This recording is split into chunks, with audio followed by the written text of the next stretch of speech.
Are kids at Harvard University actually smart, in your own experience?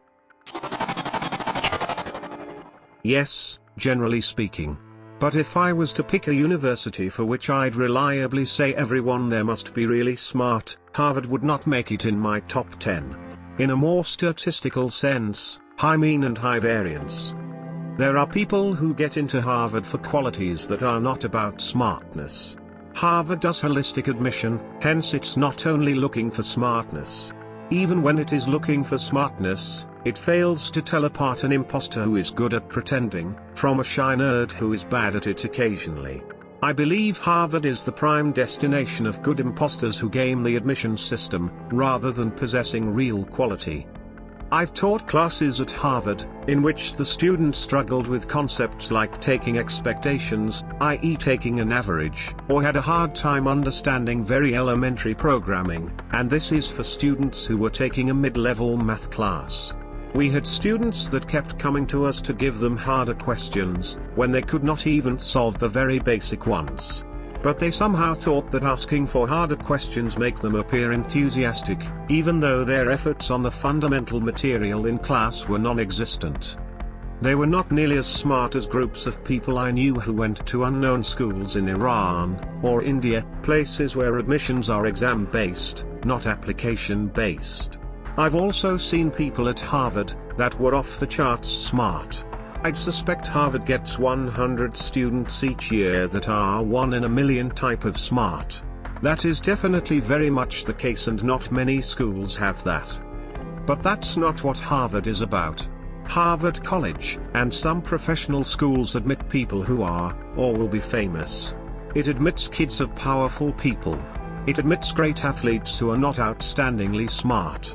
Harvard is a brand, and it really cares about the brand. It is also a giant magnet for people who want to associate with that brand by any means possible, hence the imposters. It admits people whose presence improves the educational experience of others by offering a diverse background, and no, not just the conventional race, gender. Diversity. People who have had military experience, worked for fancy companies, but not necessarily because they were great. Conservative people who would otherwise not stand out in the applicant pool, are admitted to HKS, HLS, HPS all the time. Sadly, it also results in admitting some of the most disgusting status and power chasers I've met in my life. I have experience with a limited set of people who have studied at Harvard. 1. My wife's cousin who went to Harvard Medical School. Absolutely off the charts smart and very driven to help others. I am in awe of her. 2. An ex-colleague who studied CS at Harvard and worked with me at a startup in Bay Area. He was polite and hardworking and likable, but nothing gave me a sense that he was super bright. He was on par. But he was smart enough to quit after 6 months and go work on Wall Street. He tried to recruit me. I am stuck here in Bay Area, and when he mentioned his salary, I was insanely jealous. So maybe he is super smart. Smile. 3. A Harvard MBA that interned in my department at Sprint in Kansas City and back. Arrogant, deep sense of entitlement and smart as a box of rocks. He fried his Mac by plugging in a PCI card while the machine was on, despite my admonishment that what he was doing was stupid. He then tried to blame me for frying his Mac, for which he was chewed out by our department head. At the end of his internship, the department head made sure he did not get any offers from any part of Sprint.